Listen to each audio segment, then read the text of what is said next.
Bonjour,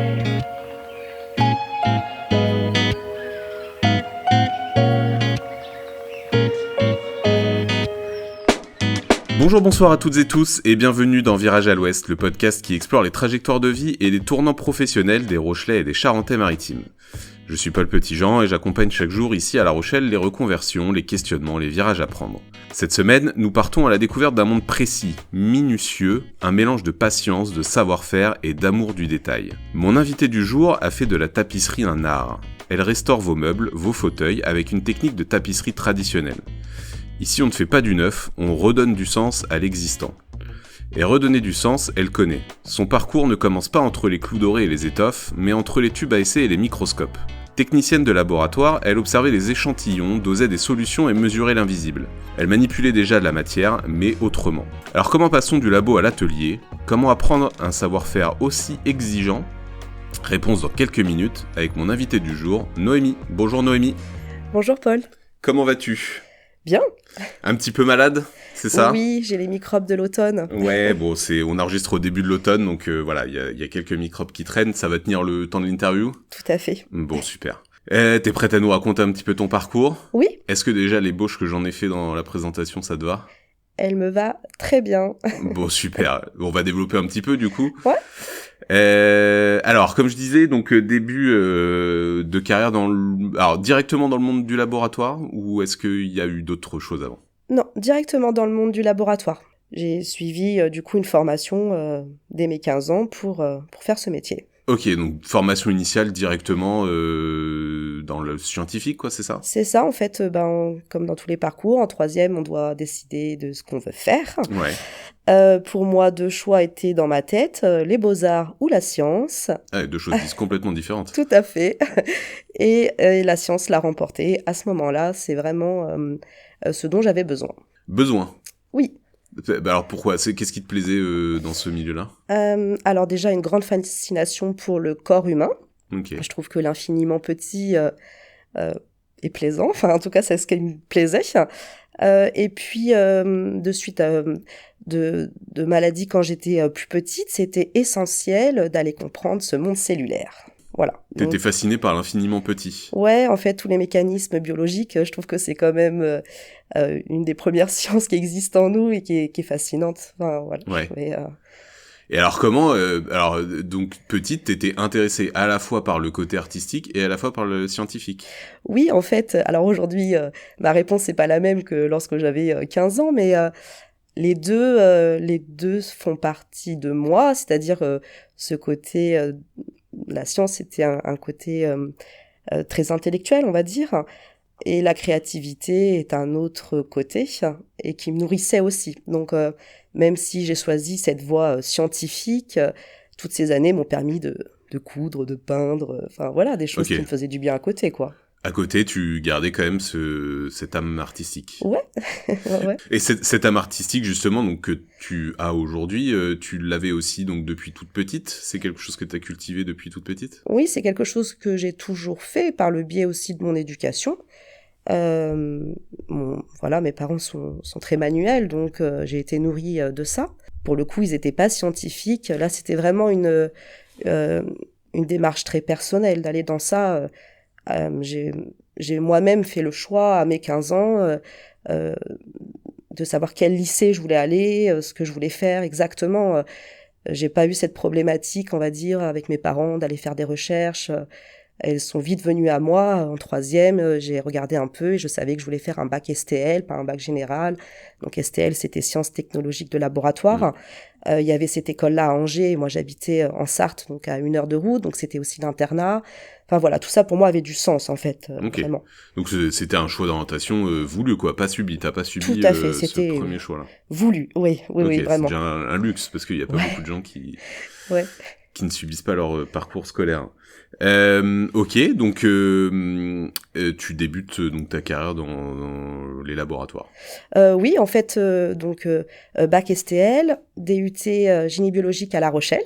Donc c'est pour ça que j'ai découvert La Rochelle, puisque je ne suis pas rochelaise de base. Ensuite, une licence à Édimbourg. Petit moment de doute et de flottement, j'ai fait un début de fac à Toulouse en psychologie. Et puis, ça l'a pas fait, en fait, la fac, c'était pas pour moi. Et du coup, j'ai trouvé du travail à l'établissement français du sang de Toulouse. Il y a eu un premier questionnement alors, pendant les études, de savoir est-ce que je suis vraiment dans la bonne voie et... Oui, parce que le laboratoire était parfait. J'étais dans un monde médical sans être auprès des patients, Ouais. chose que je ne voulais pas non plus, en fait. Je voulais du médical, mais pas être dans les chambres, pas être... Enfin, je voulais être au sein de l'hôpital, mais au sous-sol, ça m'allait bien. Ouais, ok. Et du coup, après la licence en Écosse, oui, il y avait une petite recherche de OK, je veux pas être avec les patients, mais en fait, ce qui se passe chez l'humain, ça m'intéresse quand même. Ok. Donc de ne pas soigner physiquement, mais de pouvoir comprendre ce qui se passait derrière. Bon, ça a été un passage, voilà, qui m'a pas satisfait dans le cursus, en fait, dans ce qu'on me proposait au niveau de l'école. Donc, j'ai envie de dire par la vie nous mène à ça. Bon, bah voilà, fallait que je trouve du travail. J'ai trouvé du travail et j'ai eu la chance, voilà, d'être prise à l'établissement français du sang de Toulouse, qui m'allait très bien puisque mon premier stage à l'IUT était aussi dans un établissement français du sang à Angers. Ok. Et en fait, j'adorais ça, l'immunologie. Enfin voilà, la compatibilité du sang, d'être des fois dans des états d'urgence et tout. C'est vraiment quelque chose qui me plaisait. Ok, donc après cette année de psychologie que tu ne continues pas, tu rentres directement à l'EFS. Ouais, tout à fait. Je suis rentrée à la fac en septembre et en avril, j'avais arrêté la fac et du coup, j'ai trouvé du boulot. En tant que technicienne de laboratoire, du coup, directement? Oui, Ouais. en tant que technicienne de laboratoire dans le service d'immunohématologie. Donc, le laboratoire qui donne le sang aux malades. D'accord. C'est-à-dire que à l'EFS, au centre de transfusion, il y a une chaîne. Hein. Il y a le moment où tu donnes ton sang, le moment où le sang est dans un laboratoire pour analyse, et le moment où il revient sur des pôles de distribution. Et les pôles de distribution se situent dans les hôpitaux. Donc sur un métier back-office, quoi, en fait, t'étais, comme tu disais tout à l'heure, tu t'étais pas en contact direct avec les patients? Non, pas du tout. En fait, j'étais en bout de chaîne du centre de transfusion, c'est-à-dire au laboratoire de fin. Et en fait, on fait la transition entre le malade et le sang qu'on a en stock.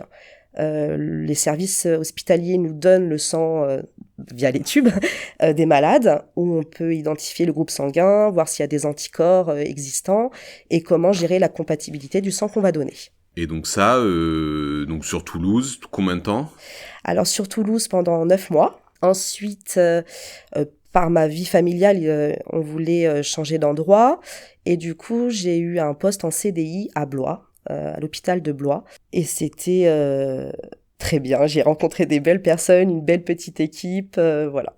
Sur les mêmes types de postes, c'est ça? Ouais. Exactement le même type de poste. Donc, tous les postes de laboratoire en bout de chaîne comme ça, au laboratoire d'immunohématologie, fait que nous sommes souvent des petites équipes selon la grandeur de l'hôpital.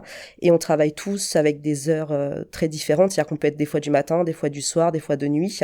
En fait, là, à La Rochelle, par exemple, nous étions 9 et il faut assurer des gardes 24 heures sur 24 du lundi au dimanche.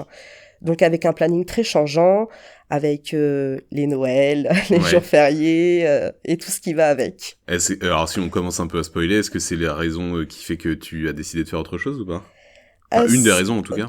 Tout à fait. Ouais. C'est une des raisons. Alors pendant toutes les années où je l'ai fait, j'ai aimé faire ça. C'était pas une contrainte au moment où j'étais à Blois, même si des fois on peut souffler. Ouais. L'envie de faire ce métier, le plaisir que j'avais à ce métier était quand même plus fort que la contrainte. Mais alors du coup, t'as beaucoup voyagé, Toulouse, Blois, et t'arrives quand à La Rochelle? Alors, donc la Sarthe, moi je suis de la région parisienne, début de mon enfance, l'autre partie en Sarthe, ensuite Angers, La Rochelle, Édimbourg, Toulouse, Blois, et La Rochelle est revenue en 2019. J'ai eu la possibilité d'avoir une mutation, et du coup, nous sommes venus, moi, mon mari et mes enfants, sur La Rochelle. Et toujours, c'est de la mutation avec l'EFS, quoi. Oui, tout à fait. Ouais, je passais du laboratoire de Blois au laboratoire de La Rochelle. Bon, et du coup, tu restes combien de temps à l'EFS en tout? En tout, ça fait une dizaine d'années. Oui, 10 ans, puisque 10 ans. Mon premier poste à Toulouse était en 2009 et j'ai déménagé en 2019 à plus de 10 ans du coup, puisque je suis restée 2 ans à La Rochelle. J'ai arrêté en 2021. Bon, du coup, venons-en à ce fameux arrêt. Donc, tu t'as commencé à nous dire que c'était, il y avait le côté horaire, travailler les jours fériés, etc. Mhm. Est-ce qu'il y avait d'autres raisons qui ont un déclic ou je sais pas, des raisons qui font que tu as décidé de partir de ce métier-là? Oui, tout à fait. En fait, mon corps voulait plus. Ah ok. Il y a eu un petit burn-out, quoi, c'est ça? Alors non, pas psychologique. Alors, le physique a parlé avant le psychologique. Donc moi, quand j'étais petite, j'ai eu une tumeur dans le dos, avec laquelle j'ai guéri. J'ai été parfaitement soignée, avec forcément des séquelles qui vont avec, que j'ai gentiment mis dans un petit tiroir. Et en 2020, après d'autres petits problèmes de santé, en fait, j'étais dans la capacité de pouvoir marcher. Je pouvais plus marcher et j'avais très mal, en fait. Ce qui fait que j'ai été en arrêt maladie et cet arrêt a été vraiment un tunnel émotionnel très sombre aujourd'hui que je remercie. Ouais, ok, je comprends. Donc problème de santé, période pas facile. Quel est le process du coup? Enfin, comment dire? Je te demande pas comment t'as fait pour aller mieux, mais enfin si quelque part. Mais comment t'as fait pour te dire là, il faut que je change de travail et comment tu t'y es pris pour savoir quoi faire après quoi? Alors déjà, il fallait commencer par écouter. T'écoutais toi? Ouais, Ouais. c'est ça. Écouter et prendre acte que mon corps ne voulait plus avancer. Ne plus être en guerre contre lui, mais d'avancer avec lui.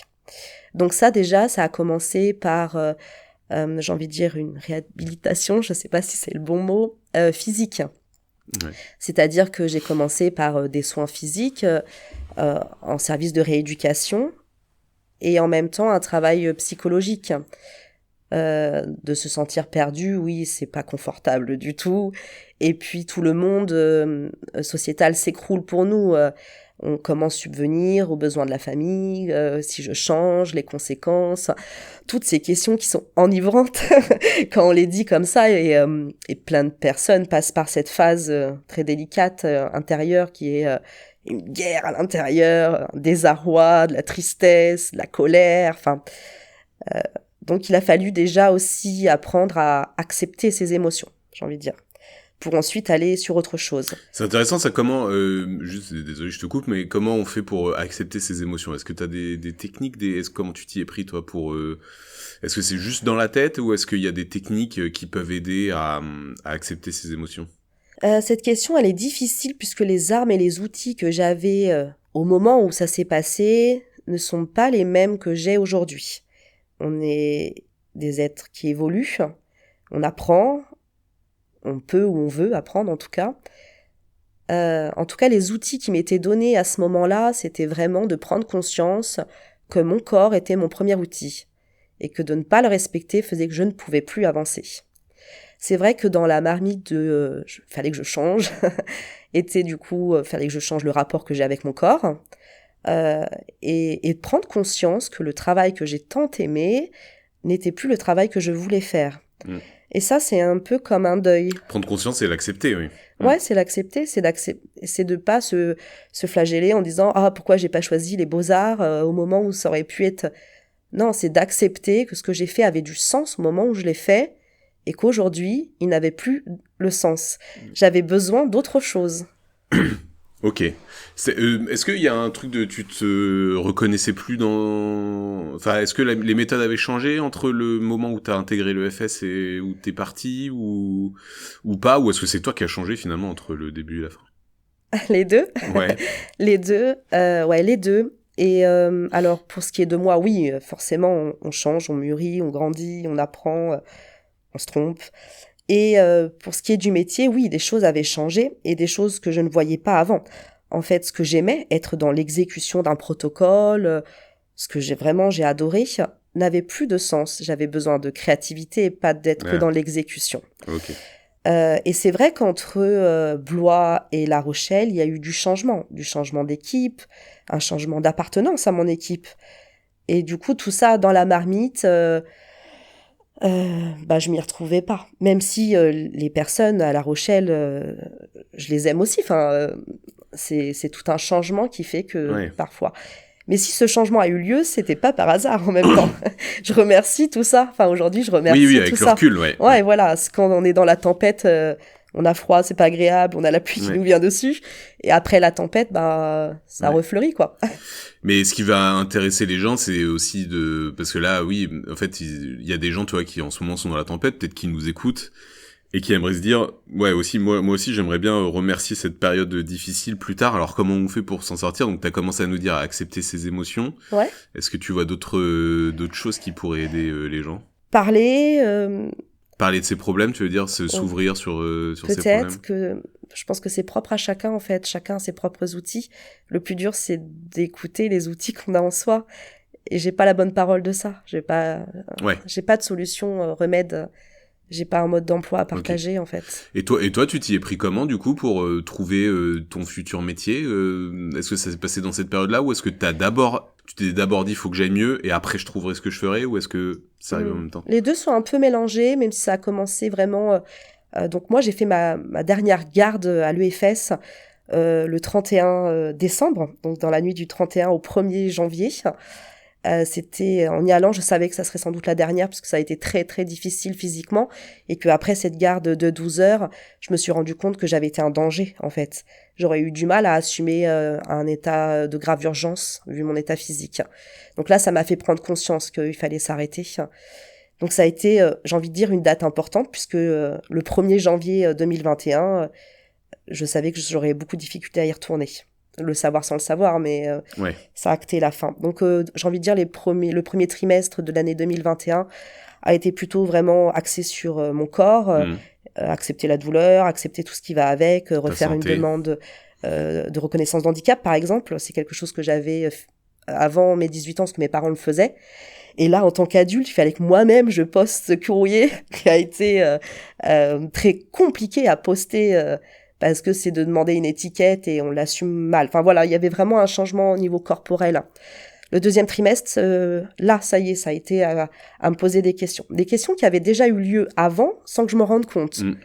J'avais regardé un peu ce qu'était le métier de couturière, ce qu'était le métier d'ébéniste. Et à chaque fois que je regardais ça, je trouvais ça chouette, mais voilà, je me voyais pas faire ça, quoi. Donc t'avais quand même. Alors est-ce que tu t'es fait accompagner quand même pour trouver des idées de métier, enfin pour tu vois pour je sais pas, pour retrouver de l'emploi. Est-ce que tu t'es fait coacher pour retrouver ta voie et tout ça? Non, oui et non, c'est toujours un mélange des deux. Donc moi j'avais entrepris quand même des soins psychologiques au début de l'année 2021 et après du coup j'ai eu la chance d'être accompagnée aussi par Cap Emploi. Donc ça redonnait du sens aussi au fait que j'étais pas seule, mais la démarche de savoir tiens qu'est-ce que je vais devenir et qu'est-ce que je vais pouvoir faire comme métier est venue de moi-même. J'ai envie de dire, de la recherche, elle vient de soi. Le métier de tapissier est venu comme une illumination, oui et non, parce que j'avais toujours pensé que tapissier est un métier non accessible, en fait. C'est un savoir-faire bien particulier, élite, compagnon. Et pourtant, dans toute cette période du premier trimestre 2021, j'avais un petit fauteuil chez moi, Bridge, et il me regardait, quoi, ce fauteuil, et je me disais... oh là là, j'aimerais bien savoir le refaire, j'en serais peut-être pas capable... Et en fait, les choses évoluent et deuxième trimestre, de toute façon, j'essaye, quoi. Et là, ça a été la révélation, quoi. Enfin, j'ai surkiffé ce moment. Grâce à un petit fauteuil que t'avais chez toi, quoi. Ouais, vraiment. Comme quoi, des fois, il suffit de regarder ce qu'on a autour de soi. Mais ouais, parce que alors, ce côté tapissier, comme tu dis, c'est vraiment un métier, pardon, très... avec un vrai savoir-faire, un peu ancestral et tout ça. T'avais aucun... Enfin, je veux dire, dans ton entourage, personne faisait ça? Absolument pas. T'avais jamais fait ça de ta vie avant de te lancer là-dedans? Absolument pas. Alors, donc tu vois un fauteuil chez toi, puis du coup, tu décides de faire une formation, un atelier? Et en fait, les choses, à mon sens, n'arrivent jamais par hasard. Ce petit fauteuil qui me faisait un clin d'œil...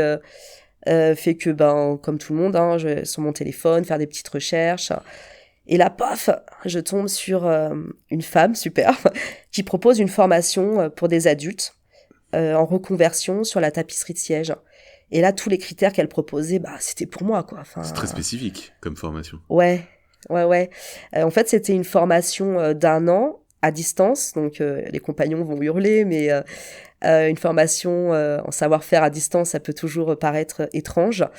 Et pourtant, dans tout le travail qu'on fait, tout est posté, on a des professeurs qui sont là tous les jours, qui nous guident, et avec des stages en présentiel sur Strasbourg, pour vraiment appréhender les étapes. Et dans cette formation, ce que j'ai aimé, c'est que c'est pour des femmes en reconversion. Je dis des femmes parce qu'il y a très très peu d'hommes. Donc c'est possible avec notre vie de famille. Selon l'investissement qu'on veut y mettre, c'est propre à chacun. C'est un choix. Cette formation, donc tu sors d'une période un peu, d'un tourbillon, quoi, où t'étais pas bien, etc. Est-ce que t'y vas alors j'allais dire de bon cœur, mais t'y vas en te disant c'est trop bien, c'est ça que je veux faire, ou t'y vas en te disant de toute façon ça m'intéresse, on verra ce qu'on en fera après. Est-ce que t'y vas vraiment avec l'envie d'en faire un métier après, ou pas tant que ça? Cette période, elle est longue en fait. Le début de 2e trimestre où je me dis le fauteuil, la formation, je vois, les mois se passent en fait, le temps d'avoir un rendez-vous avec Cécile Méret s'appelle la formation. Le temps aussi de se continuer à se reconstruire, le temps de plein de choses, de comprendre ce que c'est d'être entrepreneur et tout ça. En fait, il se passe presque 1 an. Oui, c'est long, le cheminement. Je sais pas si ça répond bien à ta question, du coup. Oui, si, mais alors, en fait, c'est surtout l'état d'esprit dans lequel tu te lances dans cette formation. C'est-à-dire, parce que quand on sort d'une période très difficile comme ça, est-ce qu'on se dit, de toute façon, j'ai que ça à faire, ou est-ce qu'on se dit, non, mais ça a l'air d'être trop bien, j'ai trop envie de le faire, c'est ma voie, quoi. Les deux. Les deux, c'est-à-dire que la tempête continue à souffler, qu'on a peur, on était terrorisés, et qu'en même temps ça nous appelle. Donc j'ai envie de dire, c'est pas d'un coup comme ça un matin, on se réveille et pouf. Non, en fait, les choses viennent à nous petit à petit. Les questions se posent. Les questions continuent toujours. Elles sont différentes chaque jour. Les réponses viennent parfois tout de suite, d'autres pas. C'est long en fait. Et je crois que c'est ça le plus dur, c'est d'accepter que ça soit long. Ce qui paraît court aujourd'hui, en fait, plusieurs années après. Oui. Mais quand on est dans le truc, ça peut paraître très très long. Ouais. Et puis on oublie. Tu vois, là, de partager ça avec toi, j'oublie toutes les journées que j'ai pu passer. J'en ai un souvenir avec une moyenne. Enfin, c'est ça. Mais je pourrais pas te redire tout ce que j'ai vécu chaque jour. Oui, tout à fait. Et alors du coup, cette formation débute, c'est le coup de foudre tout de suite, ou alors ça prend un petit peu de temps aussi? Ah non, c'est le coup de foudre tout de suite. Vraiment, enfin moi, vraiment ce fauteuil, le premier, je l'ai bien en tête, hein, le premier que j'ai déshabillé, parce que je dis ça comme ça, mais c'est vrai, je l'ai mis à nu en fait ce fauteuil. Je l'ai mis à nu et je lui ai remis une garniture avec beaucoup d'amour et une nouvelle peau avec beaucoup d'amour. Enfin vraiment, j'ai eu ce coup de foudre pour le métier, pour la patience que ça demandait, et de prendre conscience de tout ce qu'il peut y avoir dedans, puisque la première fois où je l'ai fait, j'avais aucune connaissance technique, donc je l'ai fait avec les outils que j'avais. Bon, aujourd'hui, je peux me dire que la finition était vraiment pas terrible, mais ça m'a permis d'apprendre plein de choses, et dans le début de la formation, était génial. Enfin. Ouais, donc tu t'as su que c'était la voie dans laquelle tu voulais aller, quoi, la tapisserie. Ouais, en fait, ça réunissait mon besoin de protocole, tu sais, d'avoir et en même temps de laisser libre, c'est-à-dire que d'un fauteuil à un autre, il y a un chemin, mais il est toujours un peu changeant. Chaque fauteuil est différent, chaque difficulté est différente, chaque demande est différente, donc il y a les deux en fait. Ouais. C'est ça que j'aime. Ça alliait ce que t'avais aimé à l'EFS, donc les protocoles, etc., plus le côté créativité que t'avais au départ, dont tu nous as parlé, quoi. Le protocole peut être changé, en fait. Ouais, voilà. Tu vois, ouais. Et puis, de pouvoir mettre des fois, là, sur ce fauteuil-là, il y avait des ressorts, mais non, la cliente le préfère comme ça, non, on va pas mettre de ressort, donc on va changer on va pas mettre le sanglage au même niveau. Enfin, en fait, de pouvoir s'adapter tous les jours, de se poser des questions. Et au début, ce qui était des grosses difficultés, l'est encore, mais pas abordé de la même façon. Et est-ce que, du coup, tu t'es orienté vers ce corps de métier, parce que, donc, tout à l'heure, tu nous as parlé de la double compétence protocole et créativité. Est-ce que tu t'es orienté vers ce métier-là parce que tu t'es dit ça allie les deux, ou est-ce que c'était plus par, enfin, ou alors c'était juste vraiment parce que t'as vu ton siège et tu t'es dit ça me plaît. J'adore ça. Comment définir pourquoi on aime quelque chose? Parce qu'il nous nourrit.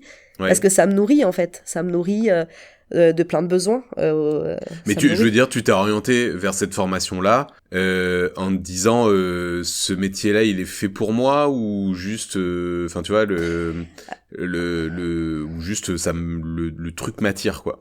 C'est fait pour moi, mais en même temps, c'était difficile de dire je vais faire ça comme métier parce que c'est un métier qui est un peu fermé. Quand j'ai fait les enquêtes métiers, on me répétait souvent que j'allais pas en vivre, que par exemple si je faisais pas de rideau, ça serait voué à l'échec.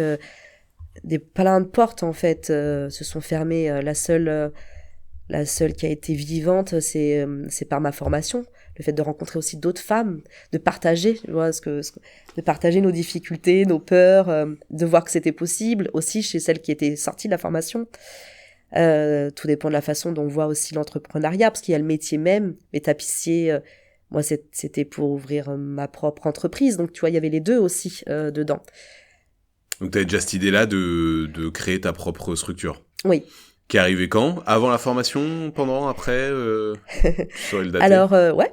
En fait, j'ai commencé ma formation en mai 2022 et j'ai ouvert mon entreprise en juillet 2022. Ah oui. C'est-à-dire que pour moi, avec le temps de Pôle emploi et tout ça aussi, il fallait pas que j'ouvre mon entreprise au bout de 3 ans. Je sais que c'est difficile au début d'avoir la clientèle et tout ça. Je l'ai entendu, en tout cas de ceux qui me l'ont dit. Donc j'ai pris le risque de faire ça.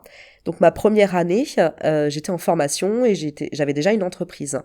Donc ce qui est bien, c'est que quand on fait ce genre de métier, on a plein de personnes autour de nous qui nous disent « Ah, si tu veux, j'ai un fauteuil sur lequel tu pourrais t'entraîner. » Donc en fait, ça me permettait déjà de me mettre dans une posture de qu'est-ce que c'est l'entrepreneuriat, oh là là, il y a tout ça à faire. Et en même temps, se former, être concentré sur la formation. Et puis en 2023, j'ai passé mon CAP en candidat libre, parce que pour moi, c'était important d'avoir ce bout de papier qui me permettait d'être légitime. Donc j'ai passé mon CAP que j'ai eu.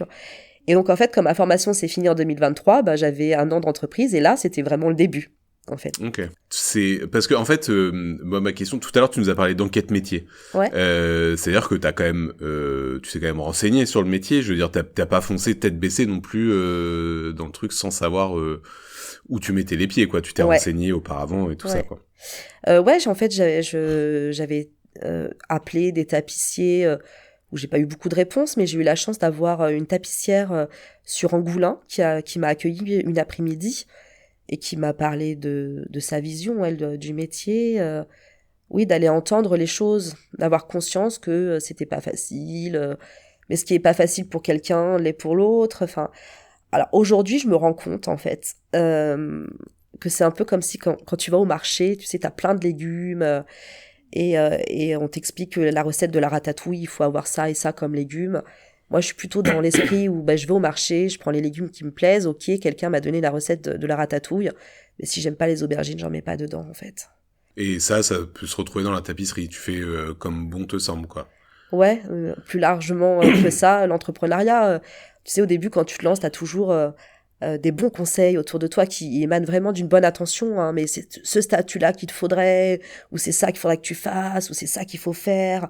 Et tout ça, souvent, ça nous submerge en disant « Ah, mais moi, je vais pas arriver à faire ça, je sais pas faire ça, ou comment je vais faire pour...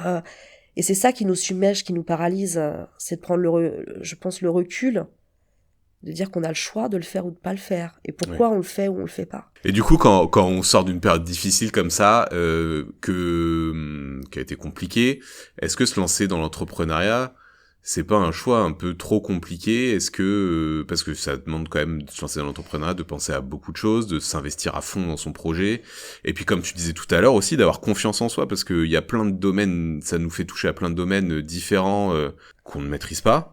Alors est-ce que c'est pas un choix un peu irraisonné? Si, j'ai envie de te répondre si, mais en fait, c'est comme si ça m'appelait.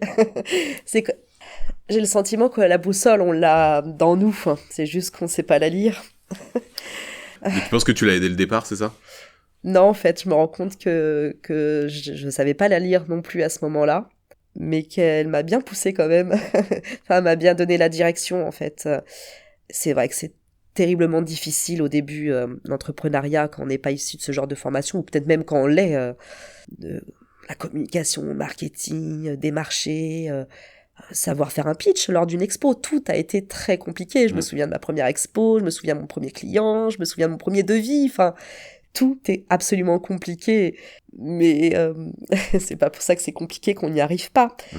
Des fois on y arrive, des fois on n'y arrive pas. Et en fait, quand on n'y arrive pas, c'est se demander qu'est-ce que j'ai fait pour mieux faire la prochaine fois.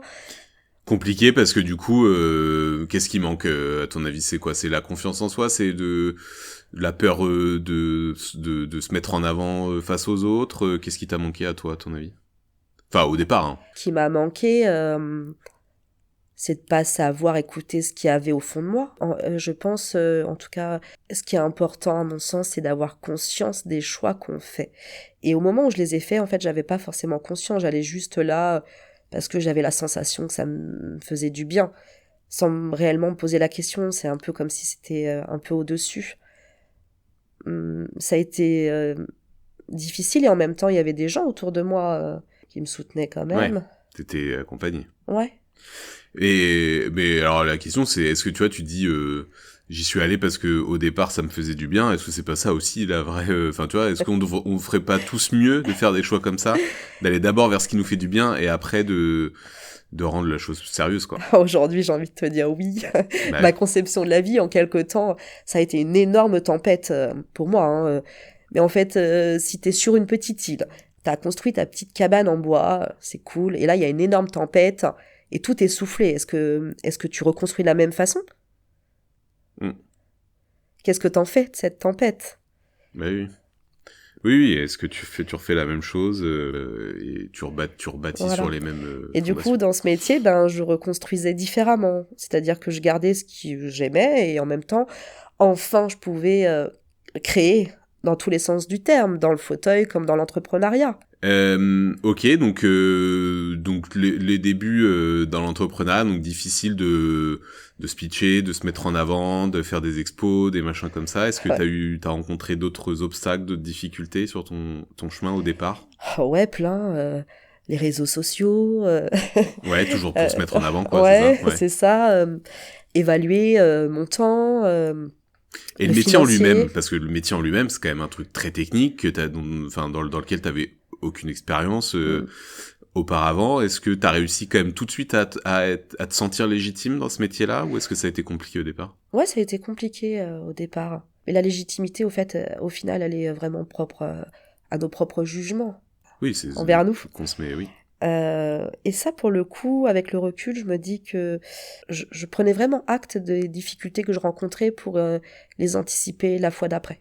Tu prenais acte des difficultés, ouais, ok, d'accord. Donc et de les accueillir. Ouais, c'est ça, ouais. De les accueillir, en fait. Ça veut pas dire que c'est confortable. C'est comme ça qu'on crée l'expérience, quoi. Ouais. Pourtant, on est bien les premiers, enfin, en tout cas avec mes enfants. Ah, t'as fait plein de fautes à ta dictée. Et de leur répondre, mais c'est génial. Ah bon? Mais ouais, parce qu'en fait, les erreurs que t'as fait là, t'en feras 2 fois moins la prochaine fois, donc c'est génial. Ouais. Personne sait faire du vélo en une fois. Enfin, on est tous tombés, on a tous mis le pied à terre, des fois on a mis du temps, des fois... Mais c'est la même chose, se laisser le temps aussi, c'est un peu... Justement, j'ai commencé à évoquer le truc, mais le métier de tapissier, qui est un métier... Bon, déjà, tu me confirmes, c'est un métier avec un énorme savoir-faire, où on peut pas faire non plus n'importe quoi. Ok, je te vois, mais c'est-à-dire, il y a quand même une grosse liberté artistique ou de savoir-faire. Disons que si on veut vraiment respecter les codes de la tapisserie, oui, on ne peut pas faire n'importe quoi.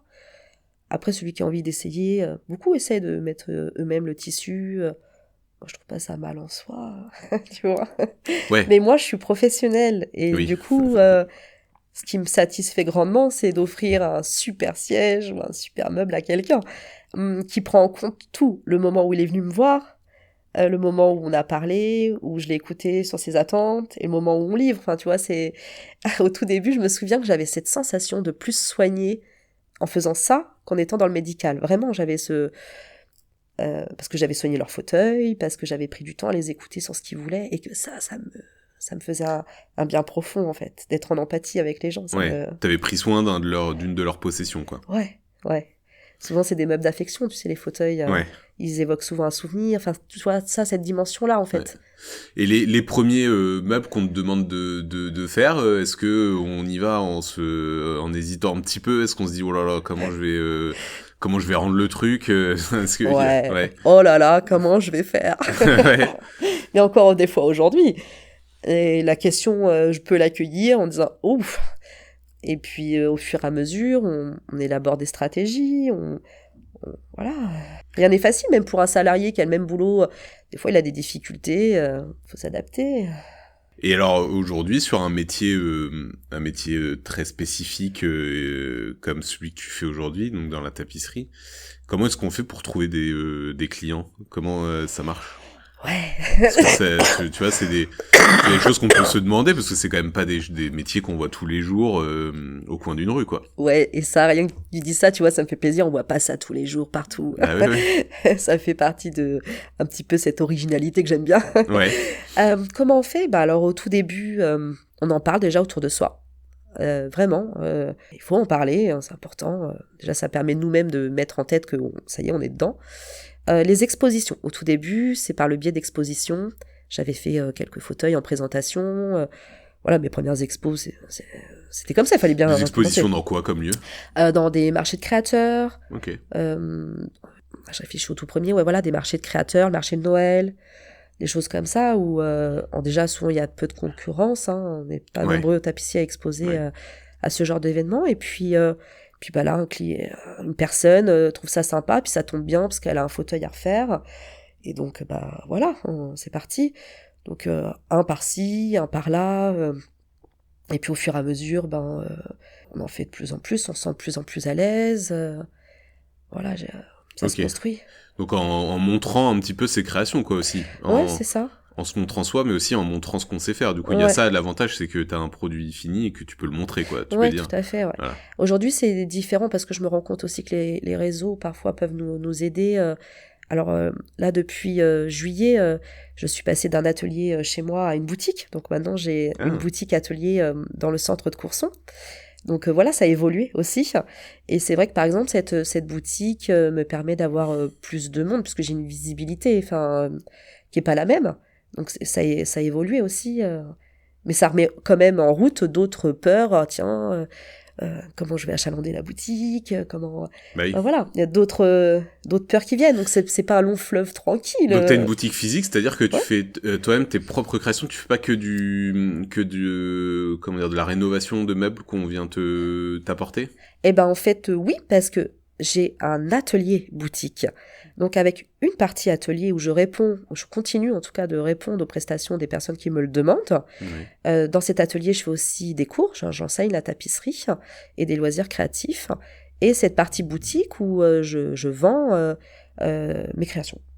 Donc tu donnes des cours aussi, tu apprends aux gens à faire de la tapisserie. Ouais. Et alors c'est... comment dire, parce que tout début quand t'as commencé à nous parler de ton parcours en tant que technicienne de laboratoire, tu nous disais que tu voulais plutôt en back office, pas trop devant pour pas trop voir les gens. Donc il y a eu quoi, il y a eu une petite timidité peut-être. Est-ce que donner des cours ça a été compliqué aussi? Comment est-ce que t'en es arrivé là? Ouais, la première fois. Alors moi je donne des cours chez moi en individuel.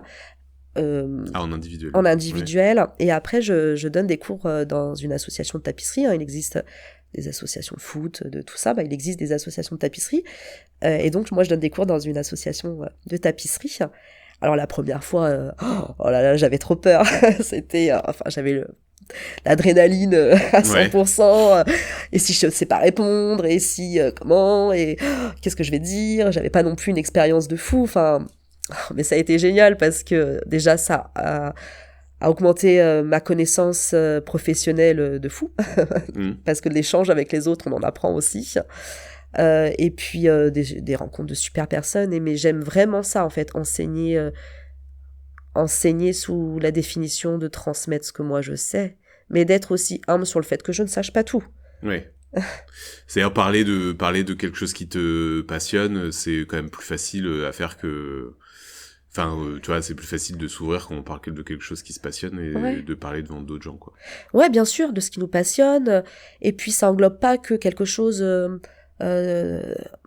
de que intellectuel. Fais ce point, voilà, dans telle couture, il faut faire ce mouvement-là, ok. Mais ça va plus loin que ça.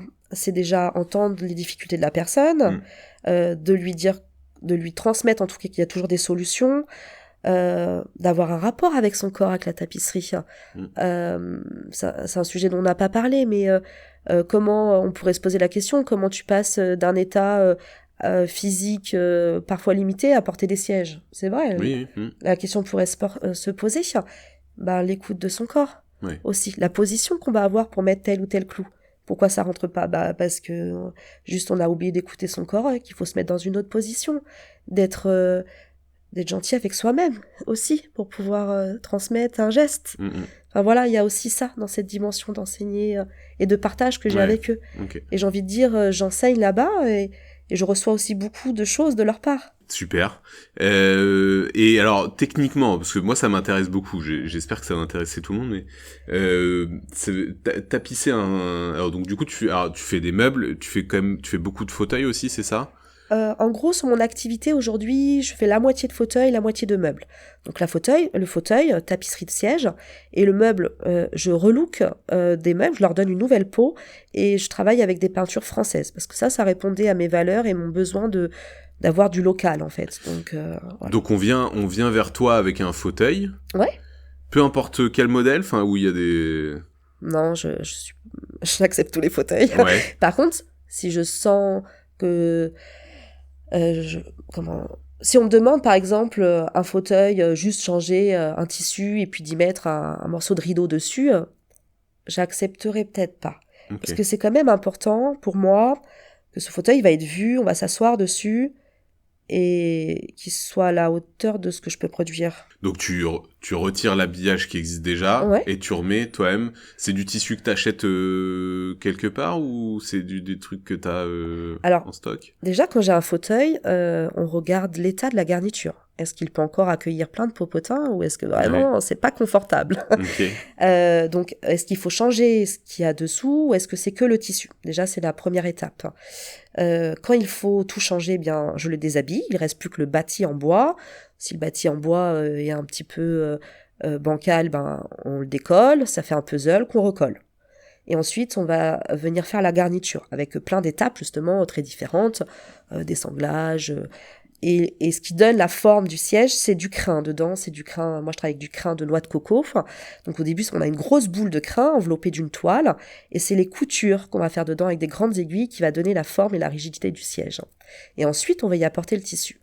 Quand la garniture est bonne d'un siège, on va changer que le tissu et la finition. La finition, ça peut être des clous ou le petit galon qu'il y a autour. Voilà. Moi, j'ai fait le choix de travailler en garniture traditionnelle, donc à l'ancienne, parce que ça se rapprochait aussi de mes valeurs. Je suis pas une grande écologique, mais à mon niveau, il y a des choses que j'aime faire. Ça m'arrive de faire de la mousse, mais quand je peux m'éloigner de ces matières issues du pétrole, j'aime bien m'en éloigner, parce que ça veut dire aussi de la colle, ça veut dire... Mais ça m'arrive d'en faire. Par exemple, une housse de banquette, enfin une banquette en mousse, enfin le coussin est en mousse, on fait une housse, et c'est de la mousse. Enfin, chez salle à manger, souvent c'est de la mousse. Enfin, on peut faire ça quand même. Ça fait partie aussi de mes compétences. Ok. Bon, j'ai pas tout compris, mais en tout cas, tu t'en parles avec beaucoup de passion et ça, en tout cas, c'est un truc qu'on peut retenir, effectivement. C'est que, en tout cas, ça se sent que tu t'aimes t'occuper de ces petits objets-là. Mais tu sais, ça fait un peu comme les humains. On a une peau et à l'intérieur, on a plein de choses. Ouais. On a plein de garnitures pour le coup. Ouais. Et c'est ça que j'aime dans la tapisserie, c'est qu'il y a tout ça. Bon, j'espère que tu fais pas pareil avec les humains, du coup, que tu leur... Non. Bon, et du coup, alors, si on conclut un petit peu tout ça, maintenant que t'as un petit peu de recul sur à la fois ton début de parcours, cette période où ça a été moins bien, puis ta nouvelle activité, ça fait quoi? Ça fait 3 ans du coup que tu le fais? Du coup, je me suis installée en 2022, donc là, j'attaque ma 4e année d'entrepreneuriat en tapissier de siège. Donc donc si on prend un petit peu de recul sur tout ce parcours-là, est-ce que... comment est-ce que tu analyserais, c'est un bien grand mot, mais qu'est-ce que tu aurais à dire un petit peu sur ce parcours-là? Est-ce que tu as des choses qui te viennent comme ça là sur ton parcours? C'est chouette. Ouais. Même quand c'est chouette de quoi du coup? c'est chouette de vivre tout ça, mais même si c'est pas chouette tous les jours. C'est pas chouette tous les jours, mais la vie est là, enfin, derrière tout ça. Et est-ce que tu te sens du coup aujourd'hui plus en adéquation avec tes valeurs que ce que t'étais quand t'étais par exemple dans le monde du laboratoire? Lorsque j'étais dans le monde du laboratoire, à un certain moment, j'étais en adéquation avec mes besoins du moment. Ouais, c'était pas non plus un métier calvaire, quoi. Non, j'en ai appris plein de choses. Je t'ai dit, il y avait comme une forme de deuil aussi à un moment d'avoir peur d'avoir raté quelque chose, d'être passé à côté de quelque chose. Et au bout d'un moment, on se rend compte que non, je suis passé à côté de rien. J'ai fait ce qui était bon pour moi au moment où je l'ai fait. Aujourd'hui, je fais autre chose. Mais ce autre chose est bon pour moi en ce moment. Ok, super. Eh ben écoute, merci beaucoup Noémie. Où est-ce qu'on peut te retrouver du coup si les gens sont intéressés par ton travail? Alors on peut me retrouver Grande Rue à Courson, une boutique. Donc la boutique, ouais. La boutique. Mon entreprise, ça s'appelle L'Art de Noé. On me retrouve aussi sur les réseaux sociaux. En personne, c'est même encore mieux. Instagram, Facebook. Ouais. Et sur Google aussi. Ouais, sur des expositions toujours ou est-ce ouais, que bien sûr, sur des expositions toujours, oui. Que tu communiques sur tes réseaux? Ouais, voilà, c'est ça. Donc là, les prochaines, ça sera à Niort au mois de novembre pour l'exposition Marché des créateurs, cocottes et créateurs, ça s'appelle. Ensuite, il y aura des Beaux-Arts à Saint-Sauveur-d'Aunis, le marché de Noël de Courson. Et puis la boutique, quoi. La boutique, tous les jours qui est ouverte toute la semaine? Alors, pas toute la semaine, puisque le mardi, je suis en cours. Le lundi, je me garde ce temps pour les rendez-vous clients. Et en fait, vous pouvez me retrouver à la boutique le mercredi matin, jeudi toute la journée, vendredi toute la journée et samedi matin. Ok, super. Eh ben c'est noté. Merci beaucoup Noémie. Merci Paul. Merci beaucoup de ton écoute. Merci à toi Alors oui, et puis merci aussi du coup, j'en profite pour remercier la Cale, comment on peut dire ça, c'est un espace de coworking tiers-lieu qui est basé à Maran et qui nous a accueillis aujourd'hui pour enregistrer ce podcast dans leur très beau studio. Merci beaucoup à eux pour leur accueil et puis merci encore une fois à toi Noémie. Plein de bonnes choses pour la suite. Merci à vous, chères auditrices, chers auditeurs. Je vous souhaite une excellente journée et je vous dis à très vite pour un nouvel épisode.